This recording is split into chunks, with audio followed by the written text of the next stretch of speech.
uma obra sua que eu conheço a série toda e eu queria que você contasse, porque eu acho ela genial.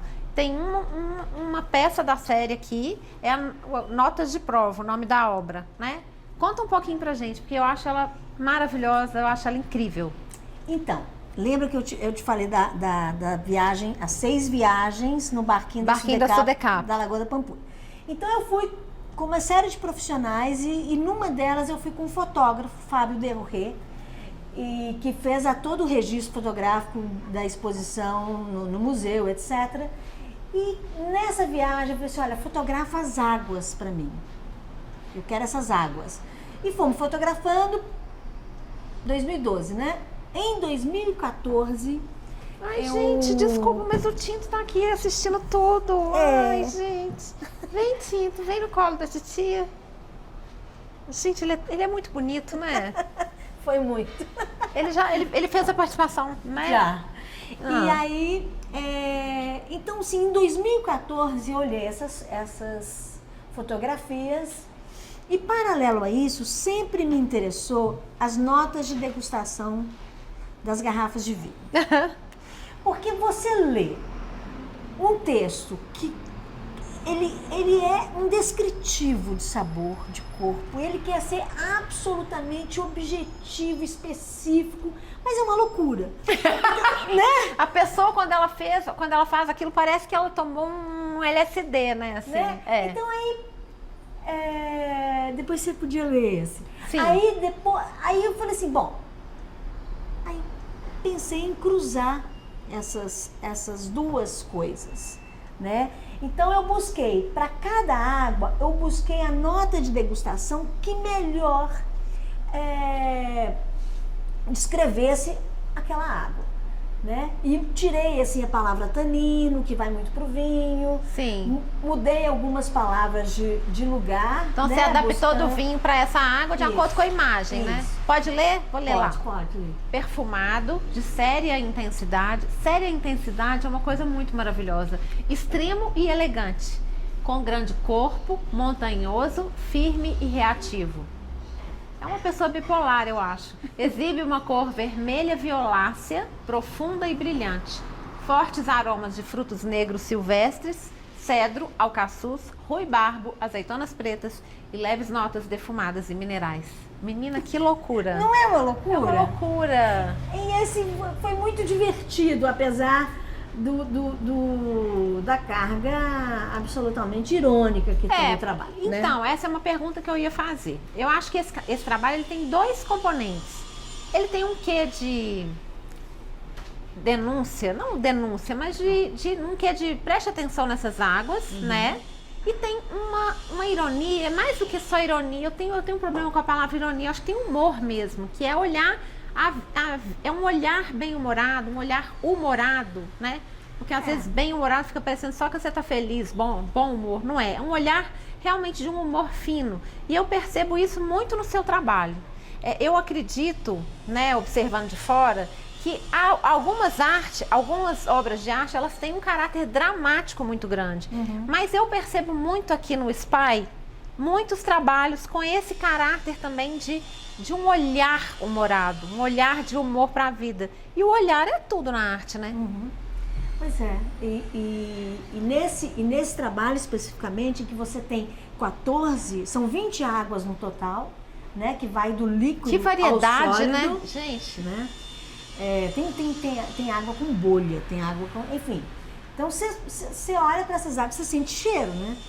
E eu encontrei essa moldura que eu achei fabulosa, porque ela parece um tubo de ensaio planificado, né? Dá essa coisa da coleta. E notas de prova, em Portugal se usa assim. Ah, tá. Que eu achei melhor do que notas de degustação. Né? Muito legal. E aí, como a gente está na Pampulha, agora a gente vai ali para a sua biblioteca e eu queria que lá você contasse um pouquinho para quem está nos assistindo o que nos fez encontrar, que foi o seu trabalho na Casa Kubitschek, que eu acho que é um desafio tremendo que você tinha e você fez com um afeto fora do comum. Eu queria que você contasse um pouquinho. inclusive com uma grande generosidade de me permitir de alguma forma participar disso, né? Não, a generosidade veio do seu lado, né? Não. Que me cedeu o arquivo fotográfico da sua família para eu fazer o trabalho. Então, assim, é mais o inverso. Não, eu acho que tá 50-50. E eu adoro trabalhar com arquivo fotográfico. Sim. Eu trabalho muito com o meu arquivo fotográfico, mas gosto muito de trabalhar de outra pessoa, né? Isso aconteceu no Jasmim do Cabo, com o arquivo da Teresa Portes.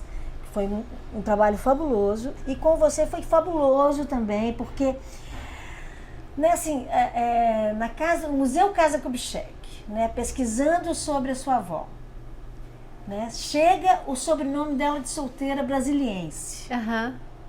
Né, falando de Brasília, de Juscelino Kubitschek. É muito louco, né? Parecia que ela estava destinada àquele lugar, né? Maravilhoso, né? E então, assim, e pouco a pouco eu fui vendo as fotos, o eu foi mais importante de tudo. Eu vou contar um pouquinho para situar, e acho que é até legal depois, se der, eu mostro uma foto. Tem uma foto da vovó, é uma foto que minha avó tinha mania de escrever sobre as fotos, né? Então tem uma foto do Juscelino com muitas pessoas em torno, lá em Diamantina. Minha avó era casada com o Gilberto, que já foi, meu avô Gilberto foi prefeito de Diamantina, era muito amigo do Juscelino e acabou depois sendo o dono dessa casa, né? E minha avó morava nessa casa. E aí tem os nomes de todo mundo escrito em caneta Bic, em caneta azul, né? E aí quando chega nela tem escrito eu. E foi daí que partiu o olhar da Nídia para fazer toda a exposição. Qual que era a demanda que te deram? Qual que era a missão que te deram para você chegar nisso? Que eu acho tão interessante. Então, a curadoria foi do Marconi Drummond, né, e do Carlos Teixeira, e eles me pediram que fizesse um trabalho a partir da última moradora de lá, que era a sua avó Juraci. E coincidentemente, que assim, eu achei maravilhoso, porque a cozinha era o lugar que estava mais ou menos, tinha cozinha em outro lugar. Eu falei, não, eu quero a cozinha, eu quero a área molhada da casa. E por isso eu trabalhei muito com o laguinho da casa, a Lagoa da Pampulha, essa coisa da área molhada, e a piscina, né? Tinha Sim. fotos da piscina também. E esse eu que eu descobri nessa fotografia, eu repliquei, observando a caligrafia da sua avó, eu fiz o eu em alguns objetos, né? Trabalhei com os objetos da casa, as tigelas Nadir Figueiredo, o pato da Vaz, enfim, eu fiz um mergulho, não só nos objetos que tinham na casa, mas também nas fotografias que eu vi, né, do seu álbum, selecionei. E foi maravilhoso. Né? Foi incrível. E é uma coisa que me emociona até hoje. Vamos mostrar algumas peças que você tem feito com desenho de observação do eu? Ah, sim, sim. Então aqui na sua copa, onde a gente vai tomar um cafezinho, né? Olha aqui. Olha que lindo, ó. Ou seja, vovó Juju tá aqui, né? Uma avó que queria ser pintora, nunca pôde ser, mas que de alguma forma foi artista na vida, né? Não, e uma coincidência, porque eu fiz o trabalho do eu, depois eu vejo que, não sei se ainda é assim o seu Instagram, mas era Eu Cris. Eu Cris Guerra, Aqui tem mais eu, Eu Cris Guerra e Eu Cris Paz, os dois perfis. Uma coincidência absoluta, assim. Eu achei maravilhoso. Vamos tomar um café? Vamos tomar um café. Muito bem. Ó, cor dos anos 60. Isso é lindo, lindo. Você passa o dia todo aqui? Todas as tardes. É um combinado comigo mesma. Aí é tão gostoso, né? Porque o tinto te faz companhia. O fato de não ter patrão, você tem que criar uns combinados. Tem que criar umas rotinas, eu sei bem disso. Senão você fica refém da sua própria tintim. Um brinde a nós. Tem o eu e tem o nós. Isso. Me fala dessa foto. Olha, essa foto é Mamita Henriqueta, Papito Julio e minha mamã, Magda. Então, é sua avó, seu avô e a sua mãe. Que lindo. E você conheceu os seus avós? Conheci na casa da sua avó, que você comia peru de Natal no Peru. Peru de Natal no Peru. Você não resistiu, né? Não, gente, pedi muito pra mim, porque o meu lado família Werneck, a minha avó era a rainha do trocadilho, então não tinha jeito. Mas se bem que a vovó Juju também, ela gostava muito de café, então ela falava, eu gosto muito de café, sou muito cafetina.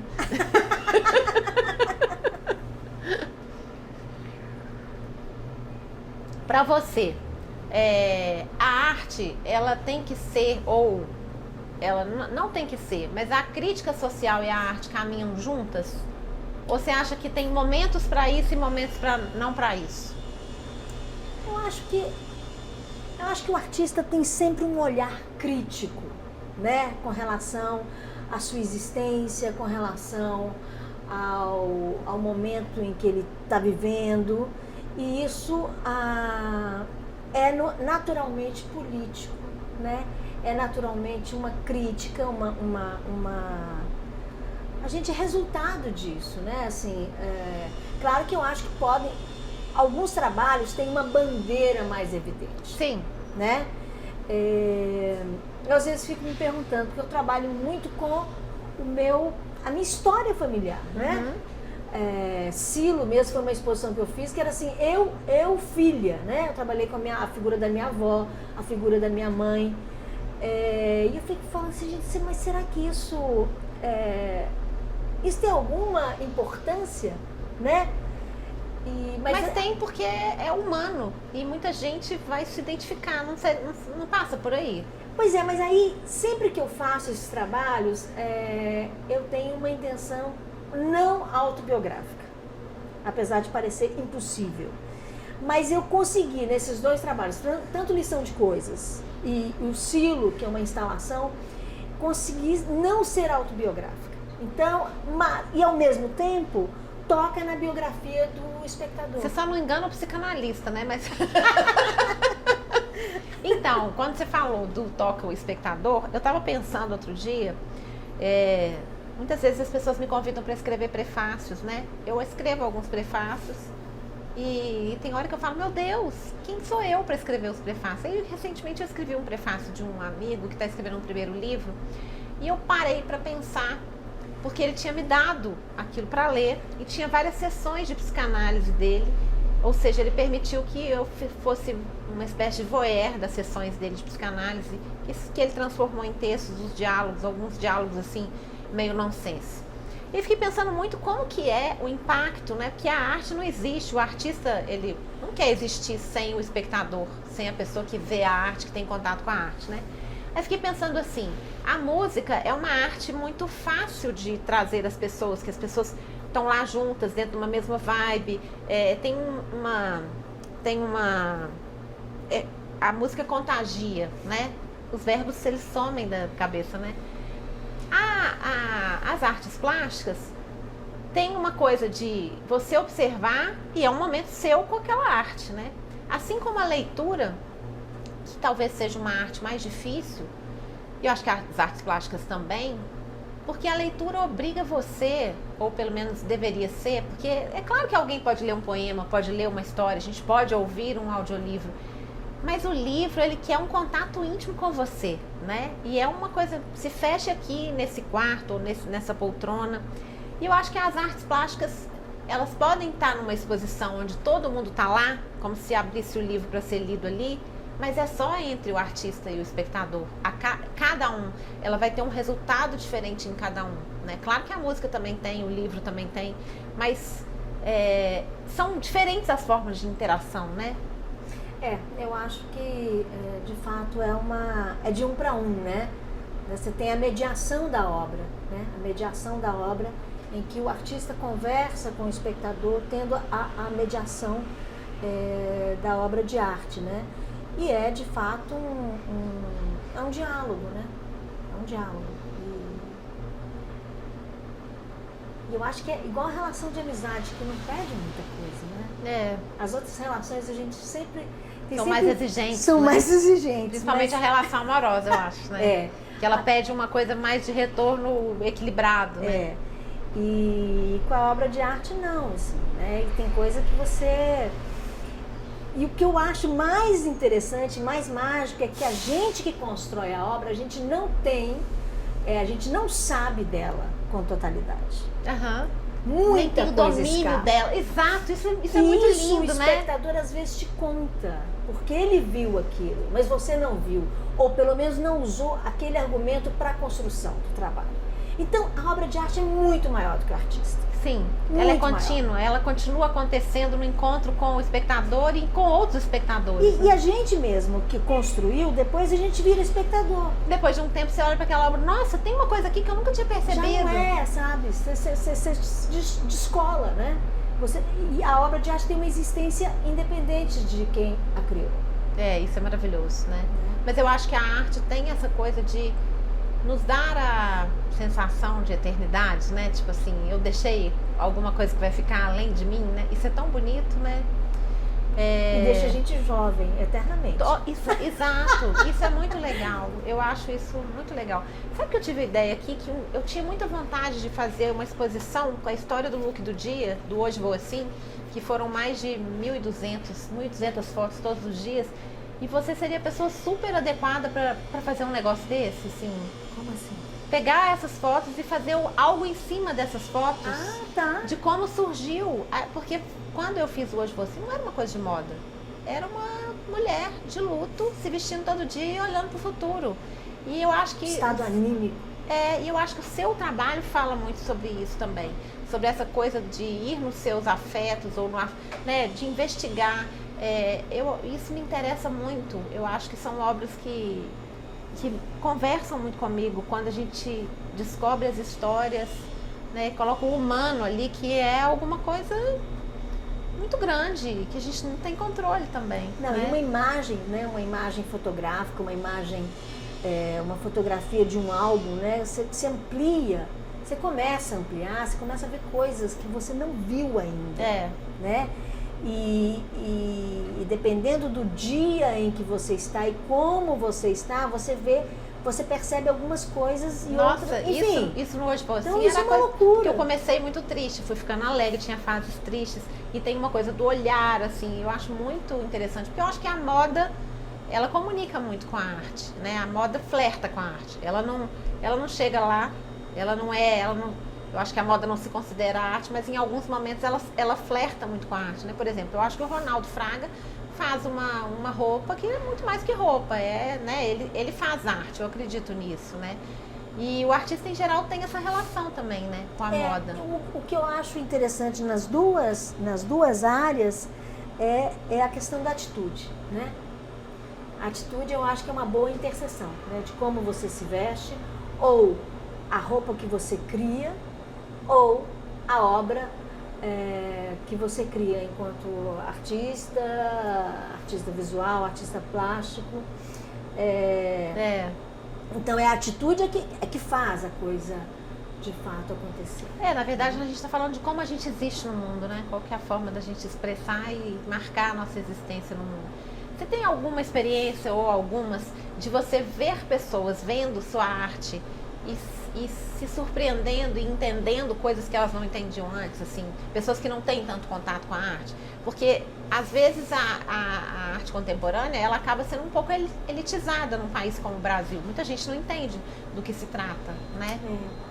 Olha, na instalação Silo, que eu trabalhei com objetos da minha infância, grande parte dos objetos na casa da minha avó materna, né, que morava no Peru, as fotografias de família, slides, desenhos que eu fiz desses objetos.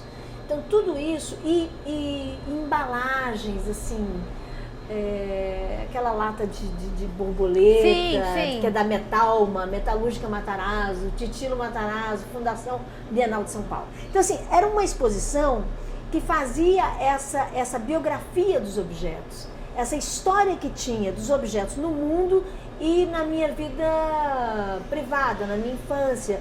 Então é impressionante, porque assim, as pessoas conectavam com aquelas histórias, porque